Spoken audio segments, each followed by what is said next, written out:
Assalamualaikum warahmatullahi wabarakatuh. Alhamdulillahi rabbil alamin. Wassalatu wassalamu ala asyrafil anbiya'i wal mursalin wa ala alihi wa sahbihi ajma'in.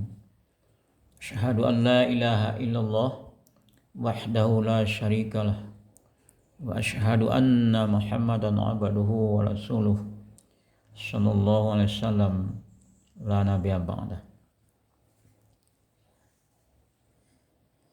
Ceramah kita pada hari ini, pada kesempatan ini kita beri judul ibadah. Yang mana ibadah ini adalah, kalau kita lihat dalam kamus, adalah kerja yang disukai oleh Allah. Ini yang disebut dengan ibadah. Kemudian kalau kita perhatikan, ibadah menurut bahasa adalah kerendahan. Kalau ibadah menurut syariat, yaitu sebuah ibarat bagi rangkaian cinta atau ketundukan dan rasa takut yang sempurna. Tentunya kita cinta, tunduk, dan merasa takut yang sempurna kepada Allah Subhanahu wa Ta'ala. Itulah ibadah. Allah Subhanahu wa Ta'ala berfirman di dalam surat Al-Baqarah ayat 21, A'udzubillahi minasyaitonirrajim.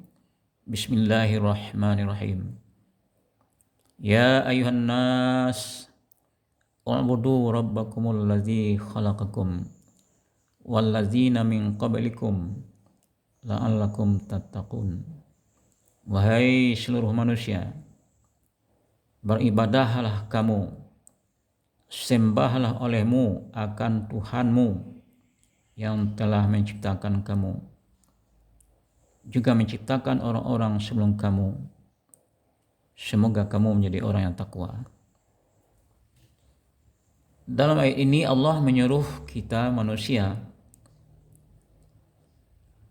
menyembah Allah, Tuhan yang Maha Pencipta.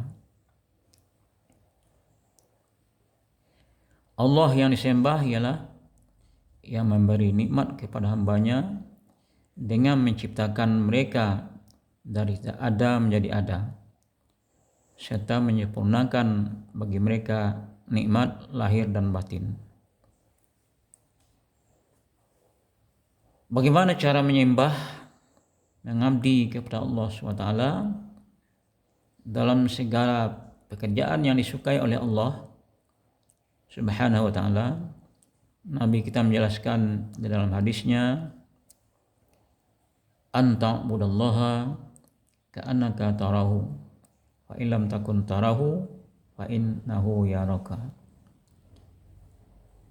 Nabi pernah ditanya oleh Jibril mengenai ihsan atau semua kerja yang disukai Allah itu agar menjadi baik. Itu namanya ihsan. Kata Rasulullah bahwa engkau sembah Allah, bahwa mengabdi engkau kepada Allah seakan-akan engkau melihat Allah. Kita sholat, kita melihat Allah.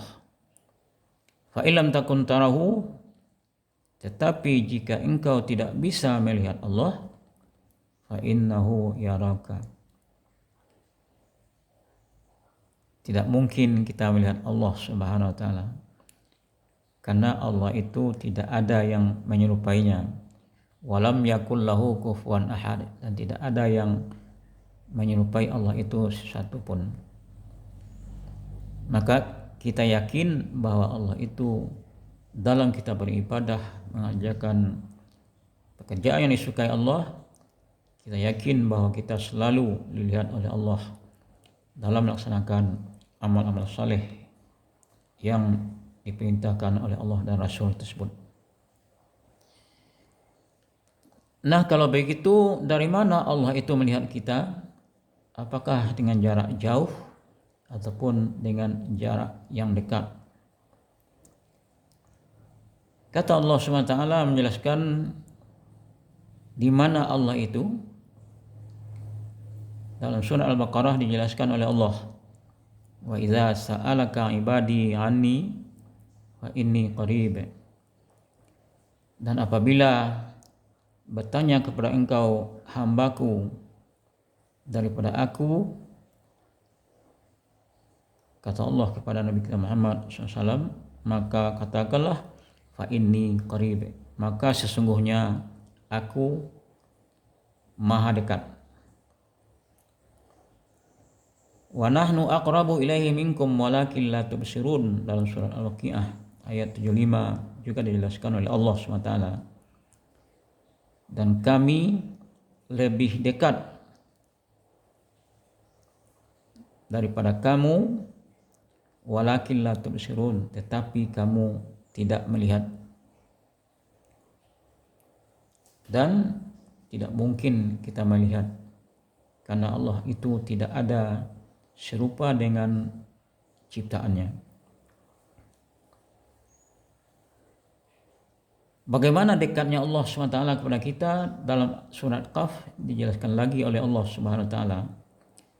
Wa nahnu aqrabu ilaihi min hablil warid. Kami, kata Allah, lebih dekat kepada manusia itu dari urat leher.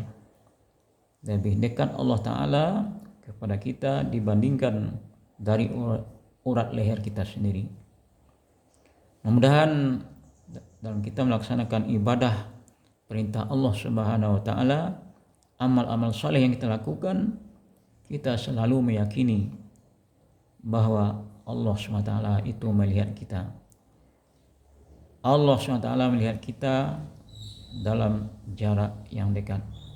Mudah-mudahan ada manfaatnya bagi kita semua. Semoga ibadah kita diterima oleh Allah SWT dan menjadi ibadah yang ikhlas. Wassalamualaikum warahmatullahi wabarakatuh.